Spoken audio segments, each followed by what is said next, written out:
الحمدللہ رب العالمین والصلاة والسلام علی اشرف الانبیاء والمرسلین نبینا و حبیبنا و قدوتنا محمد وعلی آلہ و اصحابہ اجمعین، اما بعد۔ ہم نے حدیث نمبر 28 حضرت عمر بن عاص رضی اللہ تعالی عنہ کی حدیث یہاں سے ہم نے آغاز کرنا ہے۔ کوئی حدیث پڑھے گا؟ جی سر، میں پڑھتا ہوں۔ وعن عمر بن العاص قال آتیت النبی فقلت ابسط یمینک فلیبایعک فبسط یمینہ فقبضت یدی فقال ما لک یا عمرو قلت اردت ان اشترط قال اشترط ماذا قلت ان يغفر لي قال اما علمت يا عمرو ان الاسلام يهدم ما كان سر سکرول ڈاؤن کریں گے ہوں قبله وان الهجرة تهدم ما كان قبلها وأن الحج يهدم ما كان قبله والحديثان المرويان عن أبي هريرة قال قال الله تعالى أنا أغني الشركاء عن الشرك والآخر الكبرياء ردائي سنذكرهما في باب الرياء والكبر إن شاء الله تعالى رواه المسلمون۔ احسن احسن۔ حضرت عمر بن عاص رضی اللہ تعالی عنہما، ان کی کنیت ابو عبداللہ ہے۔ ابو عبداللہ عمرو بن العاص القرشی المکی، اور حضرت عمر بن عاص رضی اللہ تعالیٰ عنہ سپہ سالار صحابہ کرام میں سے ان کا شمار ہوتا ہے، اور کئی ایک فتوحات میں انہوں نے شرکت کی، اور بطور سپہ سالار کے انہوں نے شرکت کی، اور یہ فاتح مصر ہے، اور یہ فاتح مصر ہیں حضرت عمر بن عاص رضی اللہ تعالیٰ عنہ۔ اور ان کے بیٹے عبداللہ بن عمر بن عاص وہ بھی صحابی ہیں، اور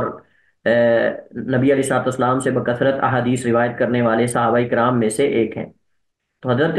عمر بن عاص، ان سے مروی احادیث کی تعداد صرف 40 ہے۔ ان سے مروی احادیث کی تعداد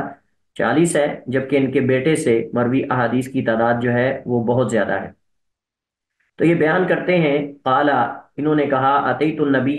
میں آیا اللہ کے نبی علیہ الصلوۃ والسلام کے پاس، یعنی جب اسلام قبول کرنے کے لیے اللہ کے نبی علیہ الصلوۃ والسلام کے پاس آئے۔ اور انہوں نے اسلام کب قبول کیا؟ انہوں نے جو ہے وہ صلح حدیبیہ کے قرب و جوار میں، یعنی صلح حدیبیہ سے پہلے یا صلح حدیبیہ کے بعد، البتہ فتح مکہ سے پہلے یہ مسلمان ہوئے ہیں، لیکن اس میں اختلاف ہے کہ کیا صلح حدیبیہ سے پہلے یا صلح حدیبیہ کے بعد۔ تو لیکن فتح مکہ سے پہلے یہ مسلمان ہوئے، اللہ کے نبی علیہ الصلوۃ والسلام کے پاس آئے مدینہ میں۔ تو کہتے ہیں کہ فقل، تو میں نے کہا، ابسط بیمینی کا، اپنا دایاں ہاتھ بڑھائیے یا آگے پھیلائیے، تاکہ میں فلی ابائی کا، میں آپ کی بیعت کروں، یعنی ابسط یدا کا فلی ابائی کا، آپ اپنا ہاتھ دایاں آگے بڑھائیں تاکہ میں آپ کی بیعت کروں۔ یہ ابسط فعل امر ہے، اس وجہ سے فا جواب امر ہے، تو یہ مضارع جو ہے وہ مجزوم ہوگا فلی ابائی کا، تاکہ میں آپ کی بیعت کروں۔ تو ابسط یہ بساطا یبسط، جس کا معنی ہوتا ہے پھیلانا یا بچھانا یا کھولنا۔ یہ سیاق کے اعتبار سے اس کا معنی جو ہے وہ معین کیا جائے گا اور متعین کیا جائے گا۔ تو اپنا ہاتھ پھیلائیے تاکہ میں آپ کی بیعت کروں۔ فبسط یمینہ، اللہ کے نبی علیہ الصلوۃ والسلام نے اپنا دایاں ہاتھ پھیلایا۔ فقبضت یدیہ، تو جب اللہ کے نبی علیہ السلام نے اپنا ہاتھ بڑھایا تاکہ عمر بن عاص بیعت اللہ کے نبی علیہ الصلوۃ والسلام کی کر لیں، تو کہتے ہیں فقبضت یدیہ، میں نے اپنے دونوں ہاتھ جو ہیں، او یدی، فقبضت یدی، میں نے اپنا ہاتھ پیچھے کھینچ لیا، یعنی جو اپنا ہاتھ بڑھانے بیعت کرنے کے لیے آگے بڑھایا تھا دایاں ہاتھ، وہ میں نے پیچھے کھینچ لیا۔ فقال، تو آپ نے فرمایا، مالا کا یا عمرو، اے عمر آپ کو کیا ہوا ہے، یعنی آپ تو بیعت کرنا چاہتے تھے تو ایک دم کیا ہو گیا ہے کہ آپ نے اپنا ہاتھ پیچھے کھینچ لیا ہے؟ کل تو میں نے کہا، ارد تو میں ارادہ کرتا ہوں یا میں نے ارادہ کیا، ان اشتری تاکہ میں شرط لگاؤں، یعنی میری ایک شرط ہے، اس شرط پر میں آپ کے ہاتھ پر بیعت کرتا ہوں اور مسلمان ہوتا ہوں۔ قالا تو نبی علیہ الصلوۃ والسلام نے فرمایا، تشتری تو ماذا، آپ کون سی شرط لگانا چاہتے ہیں، کیا آپ کی شرط ہے؟ حضرت عمر فرماتے ہیں، قل تو میں نے کہا، این یغفر لی، این یغفر لی کہ مجھے بخش دیا جائے، این یغفر لی کہ مجھے بخش دیا جائے۔ تو حضرت عمر بن عاص کی جب یہ شرط سنی تو قال، آپ نے فرمایا، اما علمت یا عمرو، اے عمر بن عاص کیا تمہیں معلوم نہیں ہے، ان الاسلام کہ بے شک اسلام جو ہے وہ یہدم، ہدم، یہدم کا معنی ہوتا ہے مٹا دینا، گرا دینا، یا ختم کر دینا، یا لے جانا، کئی ایک اس کے معنی ہوتے ہیں۔ یہاں مراد ہے کہ بے شک اسلام جو ہے وہ ختم کر دیتا ہے، مٹا دیتا ہے، ما کان قبلہ، جو کوئی اس سے پہلے ہو، یعنی گناہ، جو اسلام قبول کرنے والے کے پہلے کے گناہ ہوتے ہیں وہ اسلام اس کو مٹا دیتا ہے، ختم کر دیتا ہے۔ تو ماں جو ہے یہ زیادہ تر جو ہے وہ عموم کا فائدہ دیتا ہے، عموم کا فائدہ دیتا ہے، یعنی عموم کے صیغوں میں سے ہے، اور اسی طرح جو ہے وہ مطلق کا معنی بھی دیتا ہے، یعنی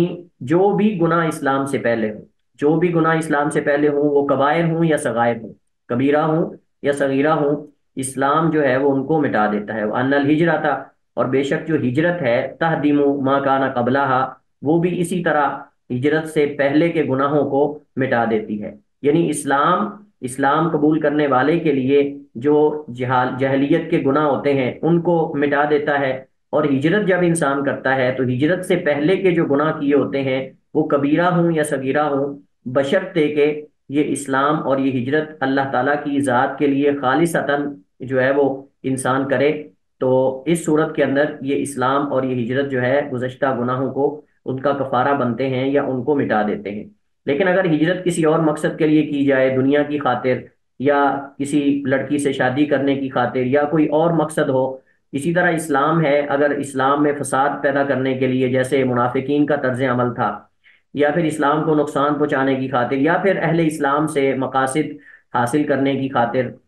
مخصوص مقاصد حاصل کرنے کی خاطر، مفاد وغیرہ، دنیاوی اغراض و مقاصد، تو پھر یہ اسلام جو ہے وہ گزشتہ گناہوں کو نہیں مٹاتا۔ تو فرمایا کہ وان الہجرت، اور یہ کہ ہجرت جو ہے، اور ہم اس پہ پہلے بات کر چکے ہیں ہجرت کے حوالے سے اور اسلام کے حوالے سے، اس وجہ سے ابھی یہ جو حدیث ساری آ رہی ہیں تقریباً اکثر ان پہ پہلے کلام ہو چکی ہے، اس وجہ سے ان میں زیادہ ہم تفاصیل میں نہیں جائیں گے۔ تو فرمایا کہ وان الہجرت، اور بے شک ہجرت، تہدم ما کان قبلہا، وہ مٹا دیتی ہے، ختم کر دیتی ہے، ما کان قبلہا، جو اس سے پہلے گناہ ہوتے ہیں، صغیرہ ہوں یا کبیرہ ہوں۔ وان الحج، اور یہ کہ حج جو ہے وہ یہدم ما کان قبلہ، وہ بھی مٹا دیتا ہے جو اس سے پہلے گناہ ہوتے ہیں۔ اب یہ جو مسئلہ ہے کہ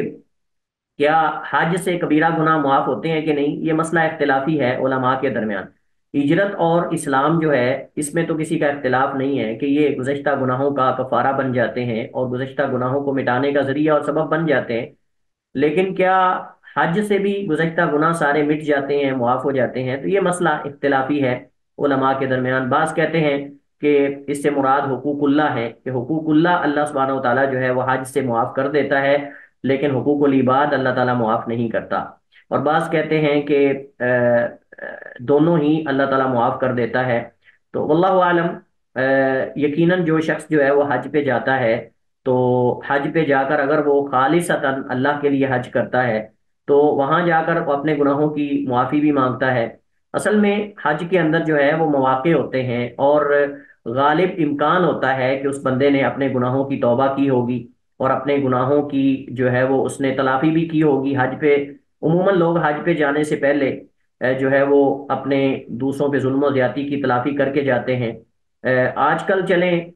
کچھ لوگ اس میں سستی کرتے ہیں، لیکن قدیم زمانے کے اندر چونکہ آپ جانتے ہیں کہ بحری جہاز کا سفر ہوتا تھا، کشتیوں پہ جانا ہوتا تھا، اور صحراؤں کے اندر سے گزرنا ہوتا تھا، اور بڑی وحشت ہوتی تھی سفر کے اندر، اور بسا اوقات راستے میں ہی اموات ہو جاتی تھیں، اور سمندر کے اندر بحری جہاز غرق ہو جاتا تھا۔ اس وجہ سے وہ الوداع کہہ کے جاتے تھے جو بھی حج پہ جاتے تھے، یعنی یہ خطرناک سفر تھا۔ تو آج کل چونکہ آرام دہ سفر ہے، آہستہ آہستہ جیسے جیسے سہولیات بڑھتی جا رہی ہیں، لوگ جو ہے وہ یہ گناہوں کی، لوگوں پہ ظلم و زیادتی کی تلافی وغیرہ کو بھولتے چلے جا رہے ہیں۔ تو بہرحال ماضی کے اندر لوگ باقاعدہ مل کے جاتے تھے، الوداع کہہ کے جاتے تھے سارے رشتہ داروں کو، اور علماء نے باقاعدہ یہ مسئلے کو کتابوں کے اندر بھی ڈسکس کیا ہے کہ حج پہ جانے سے پہلے کیا کیا کرنا چاہیے۔ اس کے اندر انہوں نے یہ بھی ذکر کیا ہے کہ اپنے عزیز و اقارب کو، رشتہ داروں کو ملے، اور اگر کسی کے ساتھ زیادتی کی ہے تو اس کی تلافی کرے۔ تلافی دو طرح ہوتی ہے، اگر تو مالی حق ہے تو مالی حق واپس کرے، اور اگر وہ مالی کے علاوہ جانی حق ہے، یعنی عزت پہ حملہ کیا ہے یا اس کا کوئی نقصان کیا ہے، تو اس کو بھی جو ہے وہ اپنے آپ کو پیش کرے اس کے سامنے، تاکہ وہ بدلہ لے لے اور اس سے معافی مانگ کے جائے، کیونکہ کوئی پتہ نہیں کہ انسان تو چونکہ زیادہ تر لوگ جو ہے وہ تلافی وغیرہ کر کے جاتے ہیں، اور وہاں جا کر بھی انسان توبہ کرتا ہے گناہوں کی، اور ویسے بھی احادیث موجود ہیں، تو علماء کہتے ہیں کہ امکان ہے کہ وہ توبہ کرے اور اللہ تعالیٰ اس کے گناہوں کو حج کے اندر بھی معاف کر دے۔ اور اس بارے میں وہ حدیث بھی ہے، نبی کریم علیہ الصلوۃ والسلام نے فرمایا والحج المبرور لیس له الجزاء الا الجنہ، کہ حج مبرور یعنی حج مقبول جو ہے اس کی جزا جنت کے سوا کچھ نہیں ہے۔ اور ایک حدیث میں نبی علیہ السلام نے فرمایا کہ حج مقبول یا مبرور جو ہے یہدم ما کان قبلہ، یعنی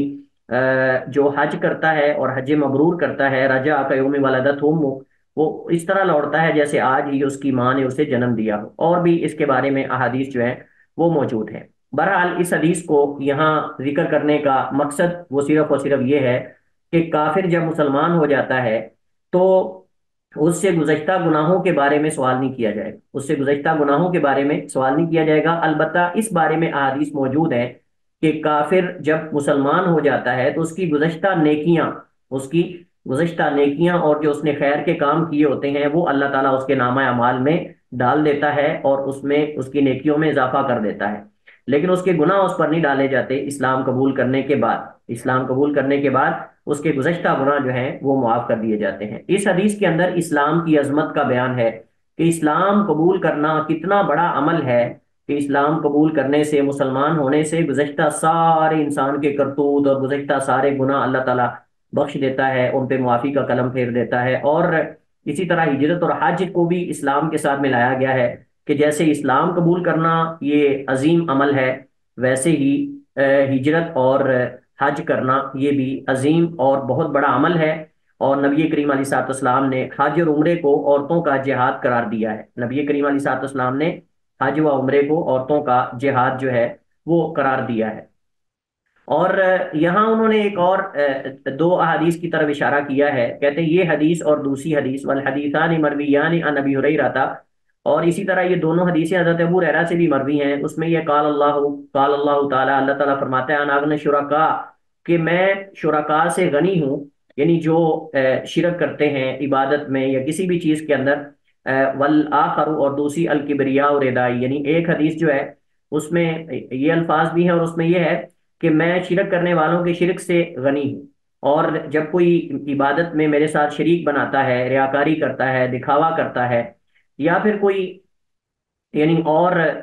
شرکیہ عمل کرتا ہے، اللہ فرماتا ہے ترکتہ وعملہ، میں اس کو اور اس کے عمل کو چھوڑ دیتا ہوں، یعنی اسے بھی میں رد کر دیتا ہوں، چھوڑ دیتا ہوں، اور یعنی نظر انداز کر دیتا ہوں، اور اس کے عمل کو بھی میں چھوڑ دیتا ہوں۔ اور اسی طرح ایک دوسری حدیث ہے الکبریاء ردائی، کہ تکبر جو ہے وہ میری چادر ہے، اور اللہ تعالیٰ فرماتا ہے کہ جو مجھ سے یہ چھیننے کی کوشش کرتا ہے میں اسے پاش پاش کر کے رکھ دیتا ہوں، یعنی میں اسے تباہ و برباد کر کے رکھ دیتا ہوں۔ تو تکبر اللہ سبحانہ و تعالیٰ کا خاصہ ہے اور اللہ تعالیٰ کی شان کے ہی لائق ہے، کیونکہ تکبر اسی کو زیب دیتا ہے کہ جو کسی کا محتاج نہ ہو اور سارے اس کے محتاج ہوں، اور وہ صرف اور صرف اللہ سبحانہ و تعالیٰ کی ذات ہے۔ لیکن اللہ کا تکبر کرنا یہ مخلوق کے متکبر ہونے اور تکبر کے مشابہ اور مثل نہیں ہے، کہ جس کے اندر دوسروں پہ ظلم و زیادتی کی جائے، اور جس کے اندر جو ہے وہ غریبوں کا مال کھایا جائے، غصب کیا جائے، حقوق غصب کر لیے جائیں، نہیں۔ اللہ سبحانہ و تعالیٰ نے تو اپنے فضل و کرم سے اپنے اوپر سب سے پہلے ظلم کو حرام کیا ہے، اور پھر اپنے بندوں کے درمیان بھی ظلم کو حرام قرار دیا، فرمایا کہ یا عبادی انی حرمت ظلم علی نفسی وجعلتہ بینکم محرما، اے کہ میرے بندو میں نے اپنے اوپر ظلم کو حرام کیا ہے، اور اسی طرح میں نے تمہارے درمیان بھی ظلم کو حرام کر دیا ہے۔ اور اسی طرح اللہ تعالیٰ نے جو اللہ کی توحید کا اقرار کرنے والا موحد ہے، اللہ تعالیٰ نے اس پر بھی جنت کو واجب کر دیا ہے، جیسے ہم نے پیچھے حضرت معاذ بن جبل رضی اللہ تعالیٰ عنہ کی حدیث پڑھی تھی، جس میں اللہ کے نبی نے فرمایا کہ یا معاذ اتدری ما حق اللہ ما حق العباد الی اللہ، کہ کیا تمہیں پتا ہے کہ بندوں کے اللہ پر کیا حق ہے؟ یعنی پہلے اللہ کے حق کو ذکر کیا کہ وہ اللہ کی عبادت کریں اور اس کے ساتھ کسی کو شریک نہ ٹھہرائیں، اور پھر فرمایا کہ اتدری ما حق العباد الی اللہ، تو کیا تمہیں پتا ہے کہ اللہ تعالیٰ کا بندوں کا اللہ پر کیا حق ہے؟ تو حضرت معاذ فرماتے ہیں اللہ و رسول عالم، تو آپ نے فرمایا حق العباد الی اللہ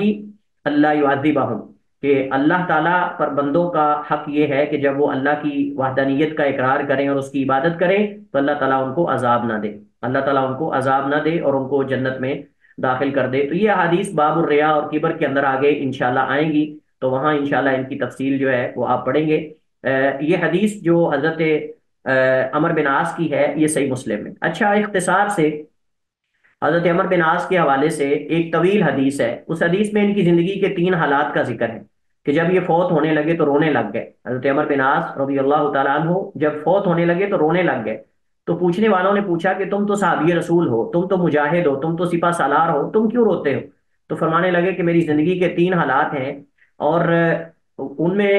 پہلی حالت میری زندگی کی، پہلا مرحلہ میری زندگی کا وہ ہے جو میں نے نبی کی دشمنی میں گزارا ہے، جو میں نے نبی کائنات علیہ الصلوۃ والسلام کی دشمنی میں اور آپ کی عداوت میں اور آپ کے خلاف یعنی آپ کے حسد اور بغض میں نے گزارا ہے۔ اگر میں اس حال میں مر جاتا تو میں پکا جہنمی تھا، لیکن اللہ تعالیٰ نے مجھے ہدایت دی۔ اور دوسرا مرحلہ نبی علیہ الصلوۃ والسلام کے ساتھ میں نے گزارا ہے، یعنی اسلام قبول کرنے کے بعد پھر وہ اپنا اسلام لانے کا یہ واقعہ ذکر کرتے ہیں جو یہاں اس کتاب کے اندر یہ حدیث کا ایک ٹکڑا ذکر کیا گیا ہے۔ حدیث یہ لمبی ہے، صرف یہ اس کا ایک حصہ ذکر کیا گیا۔ پھر فرماتے ہیں کہ اللہ کے نبی علیہ الصلوۃ والسلام کے ساتھ جب ہم تھے، ہم نے جہاد کیا آپ کے ساتھ اور آپ کی نصرت کی، آپ کی مدد کی، اور ہم ایمان میں بڑے پختہ تھے، لیکن جب اللہ کے نبی دنیا سے چلے گئے تو تیسرا مرحلہ میری زندگی کا وہ ہے کہ جو نبی علیہ الصلوۃ والسلام کی وفات کے بعد مجھے عمارت دے دی گئی، امیر بنا دیا گیا، اور ہم نے جہاد کیا، مال و دولت کی فراوانی ہوئی، اور اس کے اندر ہم مشغول کر دیے گئے، اور پتہ نہیں ہم سے غلطیاں بھی ہوئی ہوں گی، ہم سے لغزشیں بھی ہوئی ہوں گی، اب پتہ نہیں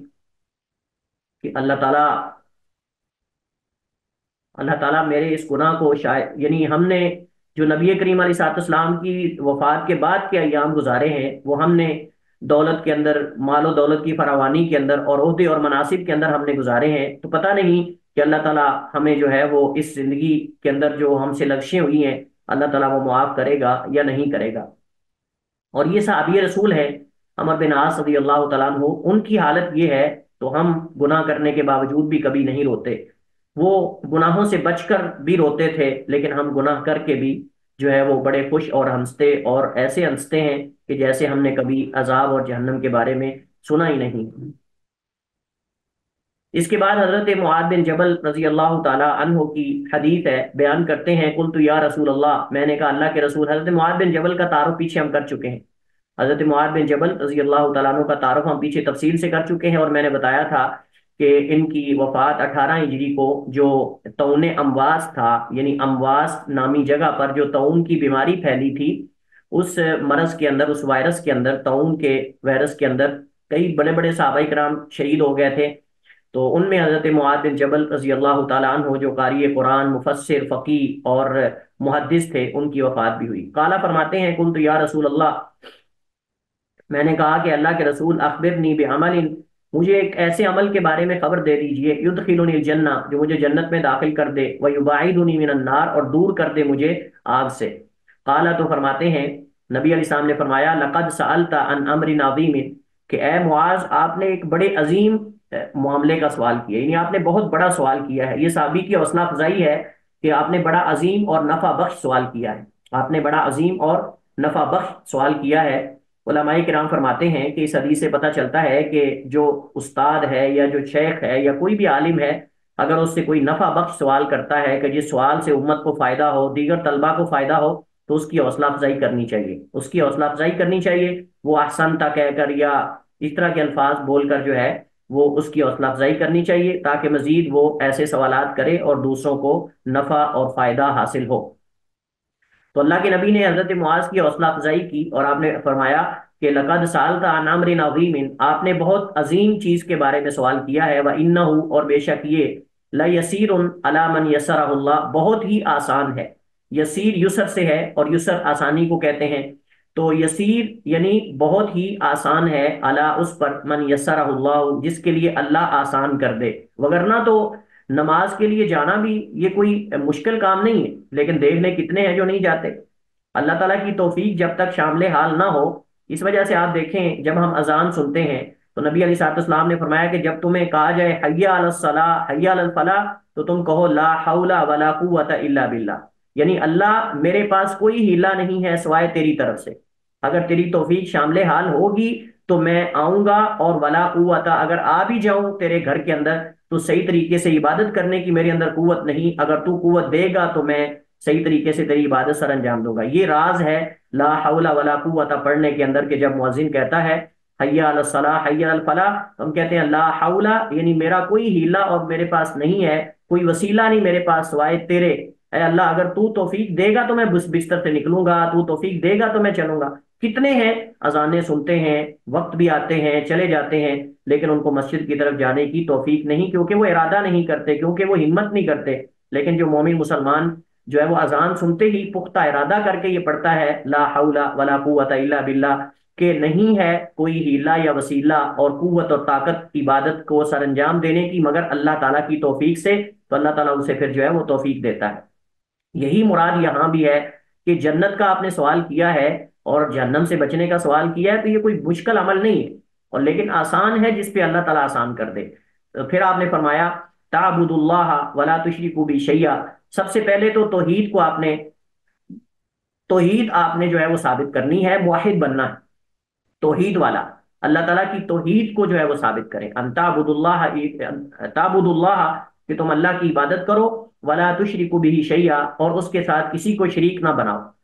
چونکہ اکثر جگہ پر ان آتا ہے اس وجہ سے تعبد اللہ و تشریکا ہم پڑھتے ہیں، لیکن یہاں چونکہ ان کے بغیر ہے، مضارع جب عامل سے خالی ہو، مضارع جب عامل سے خالی ہو تو وہ مرفوع ہوتا ہے، اپنی اصلی حالت میں ہوتا ہے، الا کہ کوئی عامل اس پہ پہلے آ جائے، وہ عامل اگر نصب دینے والا ہے تو پھر ہم مضارع کو منصوب پڑھیں گے، اور اگر عامل وہ جزم دینے والا ہے جیسے لم وغیرہ تو پھر وہ مجزوم ہوگا، تو یہاں کوئی عامل نہیں، لہٰذا یہ اثر اپنی رفیع حالت میں ہوگا، تعبد اللہ ولا تشرکوا بہ شیئا، اور تم کچھ بھی اللہ کے ساتھ شریک نہ ٹھہراؤ، معمولی شرک بھی اللہ کو گوارا نہیں ہے، وَتُقِيمُ الصَّلَاةَ اور تم نماز قائم کرو، وَتُؤْتِي الزَّكَاةَ اور وَتُؤْتِي الزَّكَاةَ اور تم زکوٰۃ دو، وَتَصُومُ رمضان اور رمضان کے روزے رکھو، وَتَحُجُّ الْبَيْتَ اور بیت اللہ کا حج کرو، یعنی یہ کام ہے، یہ کوئی مشکل نہیں ہے، نبی علیہ الصلوۃ والسلام نے یہ بتا دیا۔ تو فرمایا کہ تم قالا پھر آپ نے فرمایا الا ادلک کیا میں تمہاری رہنمائی نہ کر دوں، دلہ یدلو کا معنی ہوتا ہے دلالت کرنا، کسی کی رہنمائی کرنا، کسی کو ریفر کرنا، یا کسی کسی کی یعنی آپ سمجھے رہنمائی کرنا، اور اسی سے ہمارے ہاں وہ دلال کہتے ہیں جو نکاح وغیرہ کرواتے ہیں یا اس طرح کے کام کرتے ہیں، ان کو ہم دلال کہتے ہیں، کیونکہ وہ بس رہنمائی کر دیتے ہیں، جی آپ فلاں رشتہ ہے ادھر جا کے لے لو۔ تو بہرحال حدیث میں بھی آتا ہے الدال علی الخیر کفاعلہ، الدال علی الخیر کفاعلہ، کہ خیر کی طرف دلالت کرنے والا اس کے کرنے والے کی طرح ہی ہوتا ہے، یعنی اگر کوئی خیر کی طرف کسی کو ریفر کرتا ہے، رہنمائی کرتا ہے، تو جو بھی اس خیر پر عمل کریں گے اس کی رہنمائی سے گویا کہ وہ خود عمل کر رہا ہے، اس سے دعوت کی فضیلت کا پتہ چلتا ہے۔ تو فرمایا کہ الا ادلک علی ابواب الخیر، کیا میں تمہاری رہنمائی نہ کر دوں خیر کے دروازوں پر، خیر کے مختلف آپ کو طریقے اور راستے نہ بتا دوں کہ جس سے جنت میں تو آپ داخل ہو جائیں گے، لیکن آپ کے درجات بھی اس سے بلند ہوں، اس سے آپ کے جنت میں درجات بھی بلند ہوں گے۔ تو نبی علیہ الصلوۃ والسلام نے وہاں ابواب الخیر یعنی خیر کے دروازے، خیر کے مسائل، خیر کے کام، یعنی جن سے انسان جو ہے مزید جنت کے اندر اپنا درجہ بلند کر سکتا ہے، آپ نے فرمایا کہ کیا میں تمہاری رہنمائی نہ کر دوں الا ابواب الخیر، خیر کے مسائل پر، خیر کے دروازوں پر، خیر کے کاموں پر۔ پھر آپ نے فرمایا الصوم جنۃ، کہ روزہ جو ہے یہ ڈال ہے، روزہ جو ہے یہ ڈال ہے، کس چیز سے؟ دنیا میں گناہوں سے بچنے کے لیے اور آخرت میں جہنم کی آگ سے بچنے کے لیے یہ ڈال ہے، کیونکہ نبی کریم صلی اللہ علیہ وآلہ وسلم نے فرمایا کہ جو اللہ کی ذات کے لیے ایک روزہ رکھتا ہے، اللہ کی راہ میں ایک روزہ رکھتا ہے، اللہ تعالیٰ اس کو جہنم سے 40 سال کی مسافت سے دور کر دیتا ہے، بعد اللہ وجہہ 40 خریفا، اللہ تعالیٰ 40 خریف اس کو جو ہے یعنی 40 سال کی مسافت تک جہنم سے اس کو دور کر دیتا ہے، اس کے چہرے کو۔ اور ایک روزے کی یہ فضیلت ہے، تو اگر کوئی اپنی زندگی کا ایک حصہ بنا لیتا ہے روزوں کو تو اس کے لیے کتنی بڑی فضیلت ہوگی۔ تو یہ جو روزہ ہے یہ ڈال ہے، یعنی بچانے والا ہے، روکنے والا ہے۔ اور کس چیز سے؟ دنیا میں انسان کو شہوت سے، گناہوں سے، اور آخرت میں انسان کو جہنم کی آگ سے جو ہے وہ ڈال بن جاتا ہے، اور اس سے بچانے والا اور اس سے روکنے والا ہے۔ دیکھیں، روزے کا مقصد جو ہے وہ خالی کھانا پینا نہیں ہوتا، بلکہ روزے کا مقصد یہ ہوتا ہے کہ انسان یہ روزہ رکھ کے اپنی تربیت کرے، اپنی شہوت کو کنٹرول کرنے کی تربیت، اپنی نظر کو حفاظت کرنے کی تربیت، اسی طرح اپنے پیٹ کے اندر حرام داخل کرنے کی تربیت، اور اسی طرح یعنی انسان تقوی کے حصول کی تربیت جو ہے وہ لیتا ہے۔ اس وجہ سے فرمایا لعلکم تتقون، روزہ کھانا پینا چھوڑنا نہیں ہے۔ اگر کھانا پینا چھوڑنا ہو تو یہ کوئی شرعی مقصد نہیں ہے، اصل اس انسان کی تربیت کرنا ہے، صبر سکھانا اسے کہ انسان صبر کیسے کرے۔ یہ بھی روزے کے مقاصد میں سے ہے۔ تقوی، حلال چیزوں سے اللہ تعالیٰ روکتا ہے، جو اللہ کے حکم سے حلال چیزوں سے رک جاتا ہے، 15 گھنٹے 12 گھنٹے کا روزہ ہوتا ہے، یقیناً وہ اللہ اس کے رسول کے حکم سے حرام چیزوں سے بھی رکے گا۔ یہ تربیت ہے نا۔ اسی طرح جو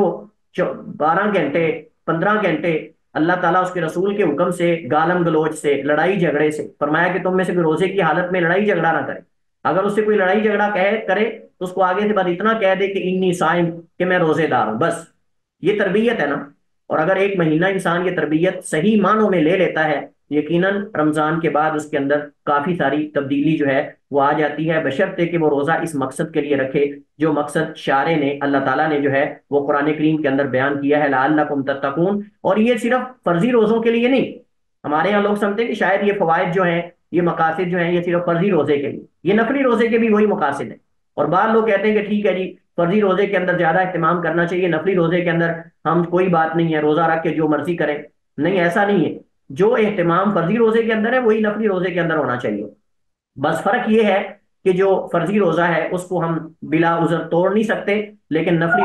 ہے اس کو توڑا بھی جا سکتا ہے، جیسا کہ بعض صحابہ کرام اور نبی کریم علیہ الصلوۃ والسلام سے آتا ہے کہ آپ روزے کی نیت کرنے کے باوجود بھی کبھی کبھی اگر کھانے کو مل جاتا تو اللہ کے نبی علیہ الصلوۃ والسلام جو ہے وہ کھا لیتے تھے۔ اور عبداللہ ابن عمر رضی اللہ تعالی عنہما کے بارے میں آتا ہے کہ وہ بھی بسا اوقات اگر کوئی مہمان آ جاتا تو وہ اگر روزے دار ہوتے تو مہمان کے ساتھ کھا لیتے تھے۔ اس طرح کے ہمیں دلائل جو ہیں وہ ملتے ہیں۔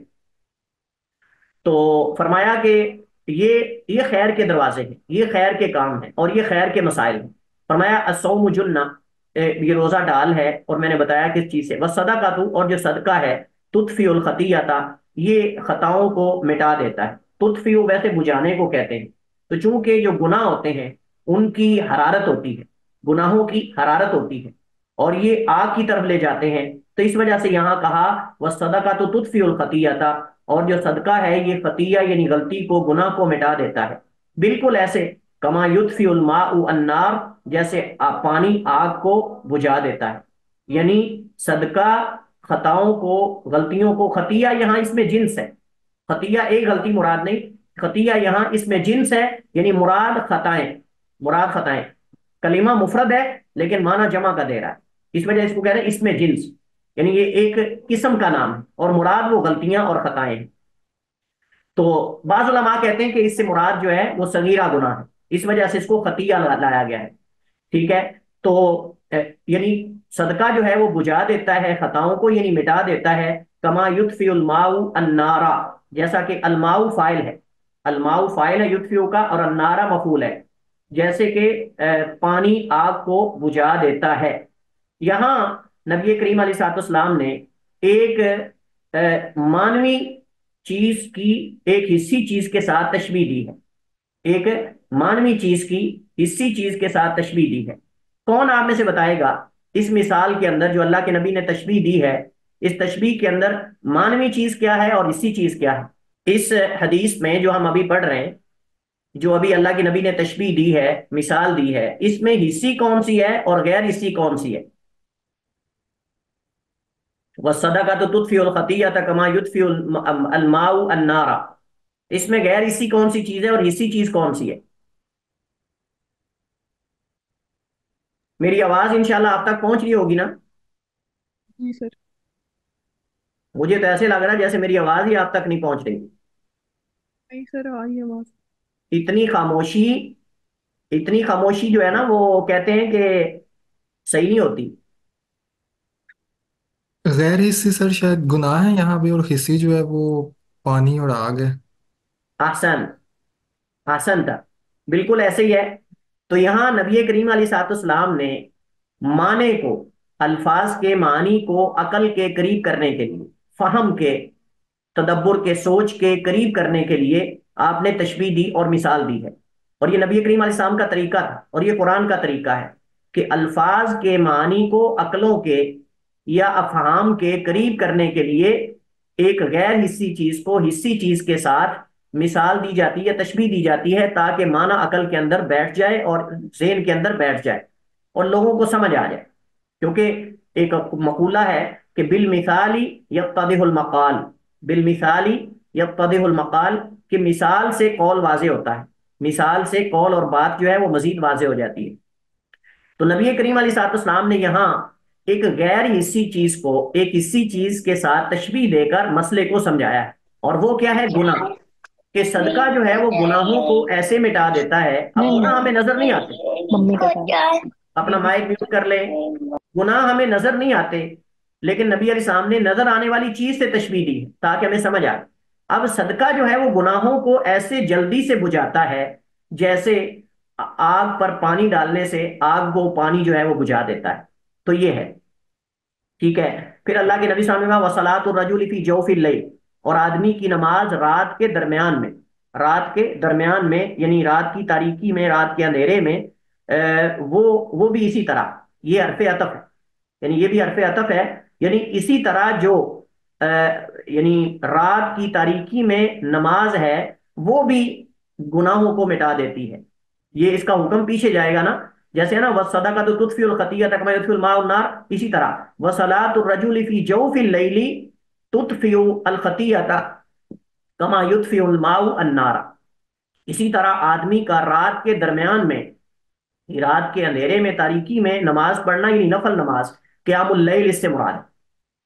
وہ بھی اسی طرح خطاؤں کو مٹا دیتا ہے، مٹا دیتی ہے وہ نماز، جیسے پانی آگ کو بجھا دیتا ہے۔ ثم تلا، پھر اللہ کے نبی علیہ الصلوۃ والسلام نے یہ قرآن کریم کی یہ آیت کی تلاوت فرمائی، تتجافى جنوبهم عن المضاجع يدعون ربهم خوفا وطمعا مما رزقناهم ينفقون، کہ ان کے پہلو یعنی اہل ایمان کے، اللہ تعالیٰ نے جن کا وصف بیان کیا ہے، خالص مومن اہل ایمان جو رات کو اللہ کے حضور، جب ساری دنیا آرام کے بستر میں سوئی ہوتی ہے، اس وقت یہ اپنے اللہ کے حضور جو ہے سرب سجود ہوتے ہیں، کبھی رکوع میں، کبھی قیام میں، کبھی سجدے میں، کبھی تشاہد میں اللہ تعالیٰ کی تسبیح کرتے ہیں، اللہ تعالیٰ کی تحلیل اور تکبیر کرتے ہیں، اور قرآن کی تلاوت کرتے ہیں، اور اپنے گناہوں کا اللہ کے حضور اعتراف کر کے اللہ تعالیٰ سے اپنے گناہوں کی معافی، اپنے لرزشوں کی معافی مانگتے ہیں۔ تو یہ بہت افضلیت کا وقت ہے، اور ویسے بھی جو رات کا آخری پہر ہوتا ہے، تہائی حصہ، ثلث اللیل الاخیر، اس میں اللہ تعالیٰ آسمان دنیا پہ نزول فرماتا ہے، اور یہ قبولیت کی گھڑی اور قبولیت کا وقت ہوتا ہے، افضل ترین وقت ہے۔ تو اللہ تعالیٰ فرماتا ہے تتجافى جنوبهم، ان کے پہلو جو ہیں وہ جدا ہو جاتے ہیں، عن المضاجع، ان کے بستروں سے، بستروں سے الگ ہو جاتے ہیں، یدعون ربهم خوفا وطمعا، وہ اپنے رب کو اس رات کی گھڑی کے اندر پکارتے ہیں، خوفا ڈرتے ہوئے، وطمعا اور اس سے امید رکھتے ہوئے کہ اللہ تعالیٰ ان کے کسی بھی اجر کو ضائع نہیں کرے گا، اور ان کو آخرت میں اس کا بہترین اجر جو ہے وہ دے گا۔ حتیٰ بلغ یعملون، حتیٰ کہ اس آیت کے اس لفظ تک جو اللہ کے نبی علیہ السلام نے تلاوت فرمائی۔ پھر آپ نے فرمایا الا ادلک براس الامر، کیا میں تجھے اس تمام معاملے کا جو اصل سرا ہے، یعنی اصل ہے، اس کے بارے میں خبر نہ دے دوں؟ پھر آگے اللہ کے نبی علیہ الصلوۃ والسلام نے مزید چیزیں ذکر کی۔ تو ہم پہنچے تھے یہاں کہ الا ادلک براس الامر، کہ کیا میں تمہیں امر یعنی معاملے کا سرا یا اس کا سر یا اس کی اصل نہ بتا دوں؟ وہ عمودی ہی، اور اس کا ستون، وہ عمودی ہی اور اس کا ستون، وذروت سنامی ہی، وذروت سنامی ہی، اس کے مختلف اس پر اعراب ہیں جو پڑھے جا سکتے ہیں، یعنی ذال کے کسرہ کے ساتھ بھی، ذال کے فتح کے ساتھ بھی، اور ذال کے ضمہ کے ساتھ بھی، تینوں اعراب اس پر درست ہیں۔ آپ ذروا بھی پڑھ سکتے ہیں، ذروا بھی پڑھ سکتے ہیں، اور ذروا بھی پڑھ سکتے ہیں، تینوں اعراب درست ہیں۔ اور اس سے مراد کسی چیز کی بلندی اور چوٹی، کسی چیز کی بلندی اور چوٹی کو ذروا، ذروا اور ذروا یہ کہتے ہیں۔ تو مراد یہاں کہ کیا میں تمہیں معاملے کی اصل، اس کا عمود اور اس کی کوہان کی چوٹی یعنی بلندی، یا بلندی کی کوہان آپ کہہ سکتے ہیں، یا اس کی کوہان ذروتو، اس کی چوٹی اور بلندی، سنامی ہی اس کی کوہان کی، اس کی کوہان کی چوٹی اور بلندی کے بارے میں نہ بتا دوں؟ قل تو حضرت معاذ فرماتے ہیں میں نے کہا بلا، کیوں نہیں، یا رسول اللہ، اے اللہ کے رسول، قالا، تو آپ نے فرمایا رأس الامری، امر کا سرا اور اصل اور سر وہ اسلام ہے، وہ امودہ الصلاۃ، اور اس کا ستون نماز ہے، وہ ذروۃ سنامی ہی، یا وہ ذروۃ سنامی ہی، یا وہ ذروۃ سنامی ہی، تینوں طرح درست ہے، اور اس کے کوہان کی چوٹی اور اس کی بلندی اور اس کی اصل وہ جہاد ہے۔ دیکھیں، جہاد جو ہے وہ ایسی چیز ہے کہ جس کے ذریعے اسلام کو بلندی حاصل ہوتی ہے، اسلام کو غلبہ حاصل ہوتا ہے، اور اسلام، یہی جہاد ہے جس کی برکت سے اسلام پوری دنیا میں پھیلا ہے، اسلام پوری دنیا میں پھیلا ہے۔ لیکن جہاد سے مراد وہ نام سنتے ہمارے ہاں جو لوگوں کے ذہن کے اندر چیز آتی ہے وہ نہیں ہے کہ جہاد سے مراد جیسے توڑ پھوڑ کرنا، جہاد سے مراد جیسے قتل و غارت کرنا اور جنگ و جدال کرنا اور خون بہانا بلا وجہ، یہ ایسا نہیں ہے۔ آپ دیکھیں نبی کریم علیہ الصلوۃ والسلام جب بھی جہاد کے لیے جاتے تھے تو آپ سب سے پہلے ان کو اسلام کی دعوت دیتے، تین چیزوں کی دعوت دی جاتی تھی۔ سب سے پہلے اسلام کی دعوت، اگر وہ عزت سے باعزت طریقے سے اسلام قبول کر لیتے تو ان سے لشکر کا جو محاصرہ ہے وہ ہٹا لیا جاتا تھا، اور اگر وہ اس چیز کو قبول نہ کریں، کہیں کہ نہیں ہم اپنے دین پر رہنا چاہتے ہیں، تو ان کو جزیہ دے کر جو ہے وہ اپنے دین پر، اپنے عقیدے اور ایمان پر رہنے کی اجازت تھی، اور اگر یہ دونوں چیزیں وہ قبول نہیں کرتے تو پھر جنگ کے لیے تیار ہو جائیں، پھر اس کے بعد جنگ ہوتی تھی۔ یہ یورپ نے، مستشرقین نے اسلام کو بدنام کیا ہے، اور انہوں نے کہا کہ جی اسلام جو ہے وہ تلوار کے زور پر پھیلا ہے۔ جہاد کا خالی مطلب یہ نہیں ہوتا کہ بس خون بہا دیا جائے اور توڑ پھوڑ کر دی جائے، جیسے ان لوگ اصل میں یہ سمجھتے ہیں جیسے ان لوگوں نے کیا مسلمانوں کے ساتھ یا اپنے مخالفین کے ساتھ، شاید مسلمانوں نے بھی اسی طرح کیا ہے، شاید مسلمانوں نے بھی اسی طرح کیا ہے، حالانکہ بات اس طرح نہیں ہے جیسے یہ بیان کرتے ہیں۔ بلکہ مسلمان شہروں کے دروازے فتح کرنے سے پہلے لوگوں کے دل فتح کرتے تھے، لوگوں کے دل فتح کرتے تھے۔ تو بہرحال نبی کریم علیہ الصلوۃ والسلام نے فرمایا کہ وَذِرْوَةُ سَلَامِهِ الجہاد، ثم قال، پھر آپ نے فرمایا کہ کیونکہ اس سے اسلام کو عزت ملتی ہے نا، اسلام عزت حاصل کرتا ہے، اور پھر ایک ریاست وجود میں آتی ہے، اور پھر آزادی سے مسلمان اس پہ عمل کرتے ہیں، اور لوگوں کے دلوں کے اندر ہیبت اور خوف پیدا ہوتا ہے، اور پھر جو ہے وہ یعنی اسلام کو آزادی سے اور مسلمانوں کو آزادی سے جو ہے وہ عمل کی جو ہے وہ گنجائش ملتی ہے۔ الا اخبرک بملاکی ذالک کلی، کہ کیا میں تمہیں ان سب چیزوں کی جو یعنی آپ سمجھ لیں اصل وہ نہ بتا دوں، یعنی ایسی چیز نہ بتا دوں جس کے ذریعے آپ گزشتہ تمام چیزوں کے مالک بن جائیں، یعنی وہ عمل کر کے آپ گزشتہ تمام اعمال جو ہیں ان کا اجر حاصل کر لیں، یہ مطلب ہے، یعنی ایسی چیز جس میں گزشتہ ساری چیزیں آتی ہیں وہ نہ آپ کو بتا دوں؟ قل، تو میں نے کہا بلا، کیوں نہیں اے اللہ کے رسول، میں نے کہا کیوں نہیں اے اللہ کے رسول۔ بعض کہتے ہیں کہ اس سے مراد بھی ملاک ذالکا کلی ہی کا مطلب یہ ہے کہ یعنی ملاک، ملاک اگر میم کے کسرہ کے ساتھ پڑھیں تو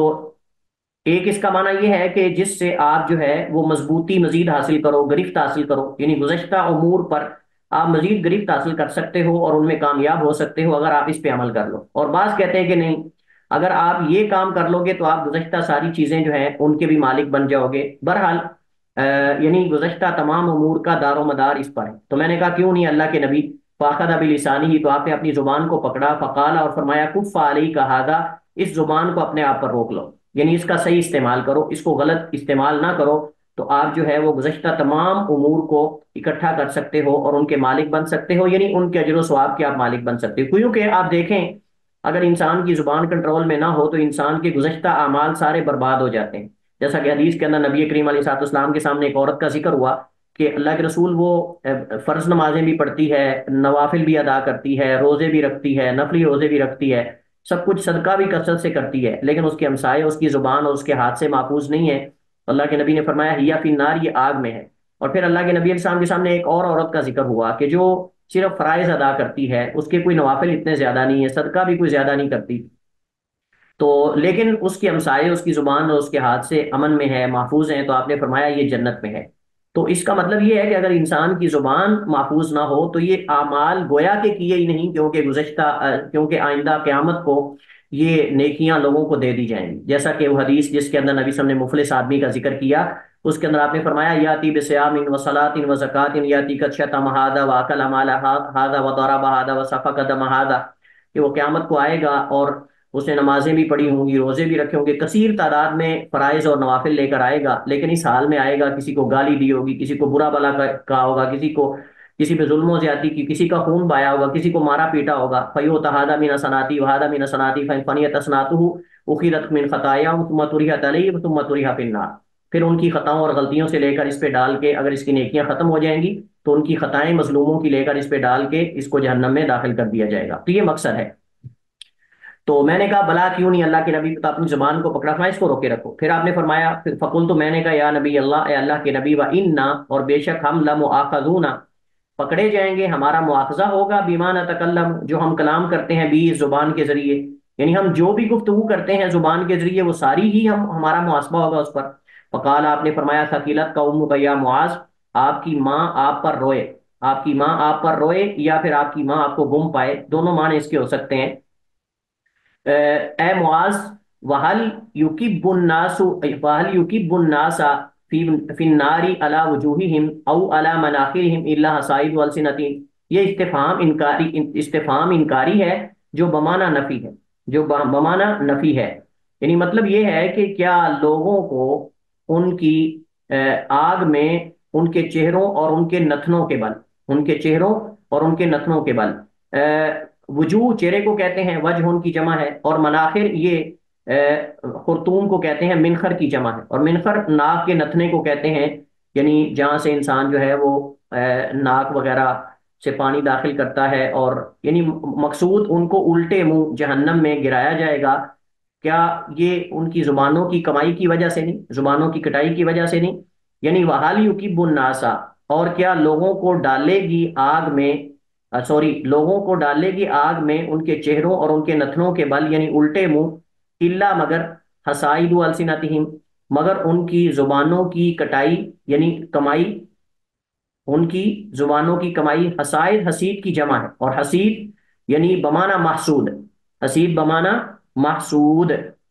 یعنی جو چیز کاٹی گئی ہو اعمال، اور قرآن کریم کے اندر بھی موجود ہے واتو حقہ یوم حسادی، واتو حقہ یوم حسادی، کہ تم اس کھیتی کا حق ادا کرو اس کی کٹائی کے دن، اس کی کٹائی کے دن، تو وہاں بھی یوم حسادی ہی، حسادی ہی کٹائی کا دن، اور محسود یعنی جو چیز کاٹی گئی ہو، تو کیا نہیں گرائے گی؟ مطلب کہ گرائے گی لوگوں کو ان کے چہروں اور ان کے نتنوں کے بل، یعنی الٹے منہ، مگر ان کی زبانوں کی کمائی، یعنی لوگ کثیر تعداد میں اپنے زبانوں کے اعمال کی وجہ سے، کٹائی کی وجہ سے، کمائی کی وجہ سے آگ کے اندر ڈالے جائیں گے۔ حضرت معاذ کو نبی علیہ السلام کا یہ کہنا کہ تھکیلت کا امو کا، آپ کی ماں آپ پر روئے یا آپ کو گم پائے، یہ بد دعا نہیں ہے، بلکہ یہ میں نے پہلے بھی بتایا تھا، یہ تنبیہ کرنے کے لیے، خبردار کرنے کے لیے، جیسے پیچھے رغیم انفک، اس پہ ہم نے حضرت ابو ذر کے بارے میں ہم نے پڑھا تھا، تو یہ نبی علیہ الصلوۃ والسلام بعض صحابہ کرام کے بارے میں آپ نے یہ الفاظ استعمال کیے ہیں، متراد مخاطب کو متنبہ کرنا اور خبردار کرنا ہے، اور یہ عرب کے ہاں تقیہ کلام کے طور پر یا تنبیہ کرنے کے لیے الفاظ استعمال ہوتے ہیں، اس سے دل سے کسی کو بد دعا دینا مقصود نہیں ہوتا، یعنی یہ الفاظ اس میں مقصود دل سے بد دعا نہیں بلکہ متنبہ کرنا اور خبر، یہ ایک اسلوب ہے عرب کے اسالیب میں سے۔ اب یہ جو حدیث ہے حضرت معاذ بن جبل رضی اللہ تعالیٰ عنہ کی، یہ مسند احمد، ترمذی، ابن ماجہ اور دیگر کتب حدیث کے اندر موجود ہے، اور حدیث یہ صحیح ہے، اور یہ حدیث جو ہے وہ صحیح ہے، اور اس حدیث کے اندر ہمیں ایک تو فائدہ یہ ملتا ہے کہ جو عمل جو عمل جو ہے وہ آگ سے بچانے اور جنت میں داخل کرنے کا سبب ہے، وہ عبادت ہے اللہ تعالیٰ کی وحدہ لا شریک کی، علاوہ کسی اور کے، اور اس کے ساتھ ساتھ انسان اللہ تعالیٰ کے فرائض کو ادا کرے اور اس کی منہیات اور حرام کردہ کاموں سے اگر بچتا ہے تو انسان جو ہے وہ جنت میں داخل۔ اس کے علاوہ اس کے اندر روزے کی فضیلت کا بیان ہے، اس کے اندر صدقے کی فضیلت کا بیان ہے، اس کے اندر جو ہے وہ رات کو قیام کرنے کا اور تنہائی کے اندر اللہ کے سامنے گڑ گڑانے کا اور کھڑے ہونے کا بیان ہے، اسی طرح اس کے اندر جو ہے وہ جہاد کی فضیلت کا بیان ہے، نماز کی فضیلت کا بیان ہے، اور یہ ساری چیزیں آپ سنتے رہتے ہیں وقتاً فوقتاً نماز کی فضیلت کے حوالے سے، اور بھی احادیث موجود ہیں، اور جہاد کی فضیلت کے اندر بھی اور بہت ساری حدیث ہیں۔ اور آخری چیز جو اس میں بیان ہوئی وہ یہ ہے کہ زبان ایک خطرناک چیز ہے، اگر اس کو انسان محفوظ کر لے تو سب چیزیں محفوظ ہو جاتی ہیں، اور اگر زبان انسان کے کنٹرول میں نہ رہے تو پھر انسان ہلاک اور برباد ہو جاتا ہے۔ جیسے نبی کریم علیہ الصلوۃ والسلام نے فرمایا، ہر صبح کو جب انسان صبح کرتا ہے اس وقت جسم کے تمام اعضاء زبان کے سامنے ہاتھ جوڑ کر منتیں کرتے ہیں، سماجتیں کرتے ہیں کہ خدارا آپ کنٹرول میں رہو گی، اگر سیدھی رہو گی تو ہم بھی سیدھے رہیں گے، اگر آپ سیدھی نہیں رہو گی تو ہمارا بھی نقصان ہوگا، تو سیدھی چلتی رہنا۔ صاف ظاہر ہے کہ چلتی زبان ہے لیکن ڈنڈے کہاں پڑتے ہیں؟ چلتی زبان ہے، ڈنڈے پشت پہ پڑتے ہیں، چلتی زبان ہے، انسان کو دھکے پڑتے ہیں، چلتی زبان ہے، جلنا پورے جسم نے آگ کے اندر، جہنم کے اندر۔ تو اس وجہ سے یہ سارے اعضاء ہاتھ جوڑ کر منتیں اور سماجتیں کرتے ہیں زبان کے سامنے کہ آپ سیدھی رہنا، خدا را سارا دن سیدھا رہنا، کہیں ٹیڑھی نہ چلنا، کہیں یہ نہ ہو کہ آپ کی وجہ سے ہمیں بھی ساتھ جو ہے وہ نقصان اور جو خسارہ ہے وہ اٹھانا پڑے۔ باقی اس کے اندر دیگر فوائد میں وہ ذکر ہو چکے ہیں۔ حضرت ابو امامہ الباہلی رضی اللہ تعالی عنہ کی اگلی حدیث ہے، اختصار سے ان کا تعارف میں کروا دیتا ہوں پھر آگے چلتے ہیں۔ ابو امامہ کا نام سدئی بن اجلان ہے۔ ابو امامہ کا نام سدئی، صاد کے ساتھ، صاد کے ساتھ سدئی ابن اجلان ابن حارث، یہ حضرت ابو امامہ جو ہیں ان سے مروی احادیث کی تعداد 250 ہے، ان سے مروی احادیث کی تعداد 250 ہے۔ اور ان کے بارے میں دلچسپ بات یہ ہے کہ شام میں سب سے آخری صحابی فوت ہونے والے حضرت ابو امامہ ہیں۔ شام میں یعنی دمشق میں سب سے آخر میں فوت ہونے والے صحابی حضرت ابو امامہ الباہلی یعنی سدئی بن اجلان رضی اللہ تعالی عنہ ہے، اور ان کی وفات شام میں 81 ہجری کو، ایک قول کے مطابق 81 اور ایک قول کے مطابق 86، یا 81 یا 86، ان دو میں سے کوئی ایک قول ہے، لیکن زیادہ راجح 81 یعنی 81 جو ہجری کا قول ہے یہ زیادہ راجح ہے، واللہ عالم۔ تو حضرت ابو امامہ الباہلی رضی اللہ تعالیٰ عنہ فرماتے ہیں، نبی علیہ السلام نے فرمایا، من احب للہ، من احب للہ، جس نے اللہ کے لیے پسند کیا، من احب للہ، اللہ کے لیے محبت کی۔ کس سے محبت کی؟ توجہ کے ساتھ آپ نے سننا ہے، کس سے محبت کی؟ اشخاص سے، اقوال سے، اعمال سے۔ تین چیزیں میں ذکر کر رہا ہوں۔ من احب للہ، جس نے اللہ کے لیے محبت کی اشخاص سے، شخص کی جمع اشخاص یعنی لوگوں سے، ٹھیک ہے، اقوال سے، اعمال سے۔ تینوں چیزیں اللہ کے لیے محبوب ہو سکتی ہیں، لوگوں سے بھی اللہ کے لیے محبت ہو سکتی ہے، قول سے بھی اللہ کے لیے محبت ہو سکتی ہے، اعمال سے بھی اللہ کے لیے محبت ہو سکتی ہے۔ ایسے اقوال، ایسے اعمال، ایسے اشخاص اور ایسی شخصیات جو اللہ کے ہاں محبوب ہوں اور اللہ کو راضی کر دینے والی ہوں، ان سے محبت کرنا بھی اللہ کے لیے محبت ہے اور اللہ سے محبت ہے۔ وہ ابغض للہ، اور نفرت بالکل اسی طرح، نفرت بھی بالکل اسی طرح اشخاص سے یعنی شخصیات سے، اقوال سے، اعمال سے۔ تمام وہ شخصیات، تمام وہ اقوال، تمام وہ اعمال جو اللہ اس کے رسول کو ناپسند ہیں، مبغوض ہیں، مکروہ ہیں، اور جو ہے وہ غصہ دلانے والے ہیں، ان سے نفرت کرنا یہ بھی اللہ کے لیے بغض ہے، یہ بھی اللہ کے لیے، اور یہ بھی عبادت، اور یہ بھی عبادت ہے۔ لہذا کافر سے اس کے کفر کی وجہ سے، گناہ گار سے اس کے گناہ کی وجہ سے، اور اللہ کی نافرمانی کی وجہ سے ہمارے دل کے اندر یہ نفرت ہونی چاہیے۔ وَآتَى لِلَّهِ، اور اس نے اللہ کے لیے دیا، وَآتَى لِلَّهِ یعنی اللہ کی، اللہ تعالیٰ کی رضا کے لیے، اس کے اس کی رضامندی کے لیے، اور اسی طرح اللہ سے ثواب حاصل کرنے کے لیے۔ صرف یعنی اس کے اندر مقصد اللہ کی رضا ہو،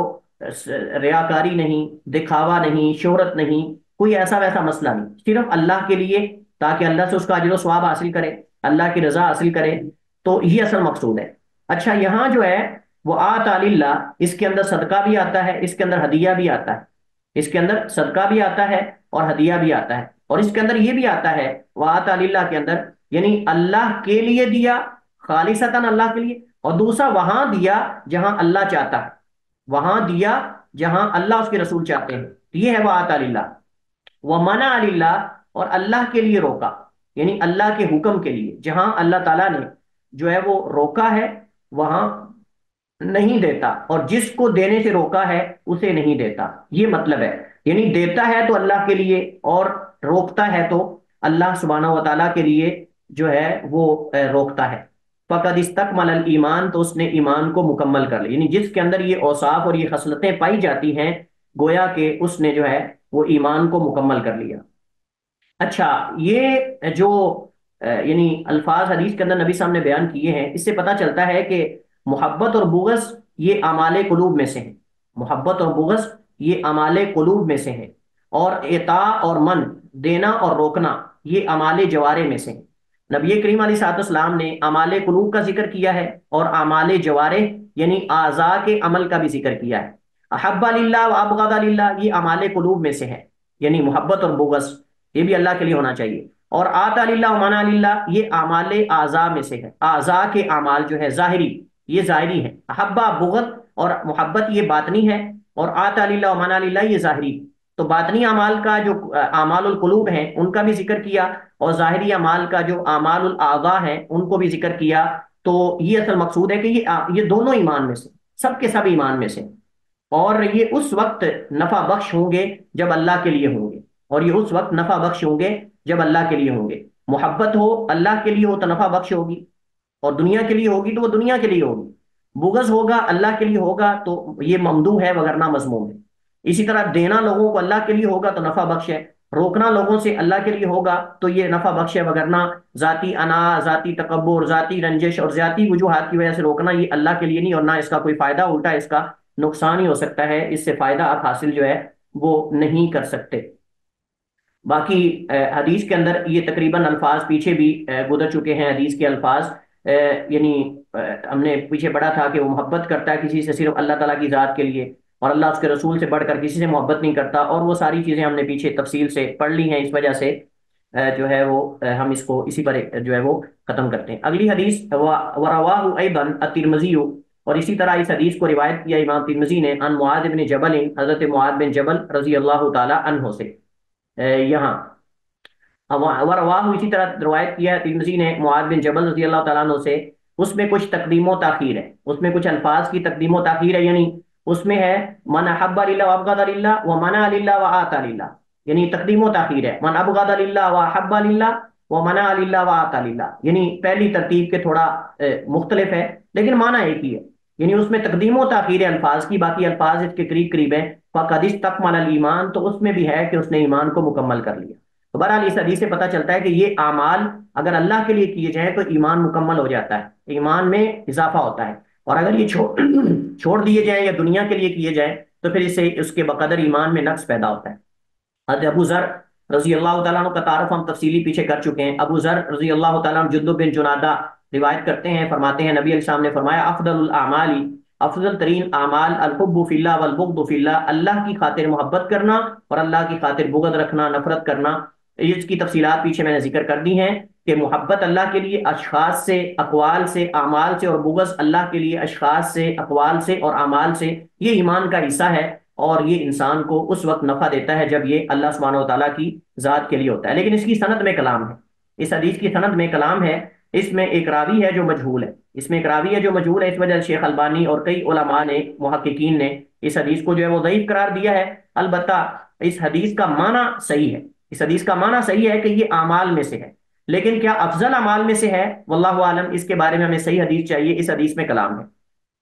اس کے بعد حضرت ابو ہریرہ رضی اللہ تعالیٰ عنہ کی حدیث ہے، حضرت ابو ہریرہ رضی اللہ تعالیٰ عنہ سے روایت ہے، وہ فرماتے ہیں کہ نبی علیہ الصلوۃ والسلام نے فرمایا المسلم من سلم المسلمون من لسانه ویدہ، المسلم سے مراد یعنی کامل مسلمان، کامل ایمان والا، وگرنہ مسلمان تو وہ بھی ہے جو لوگوں کو اپنے ہاتھ اور اپنے زبان سے تکلیف دیتا ہے، لیکن یہاں مراد کامل مسلمان ہے جو کمال ایمان رکھتا ہے، جس کا ایمان بہت اعلیٰ درجے کا ہے، وہ ایسا نہیں کرتا۔ لیکن جو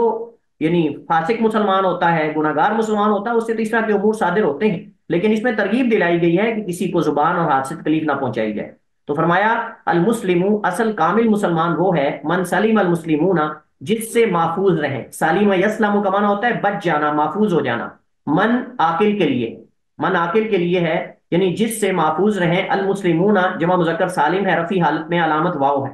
رفع حالت میں علامت واو ہے، من سلیم المسلمون جس سے محفوظ ہو مسلمان، من لسانی ہی اس کی زبان سے، و یدی اس کے ہاتھ سے، والمؤمن اور اصل مومن وہ ہے من امینہ الناس جسے امین سمجھے، من امینہ جسے امین سمجھے، الناس لوگ، علی دمائہم اپنے اموال پر، اپنے خونوں پر اور اپنے اموال پر۔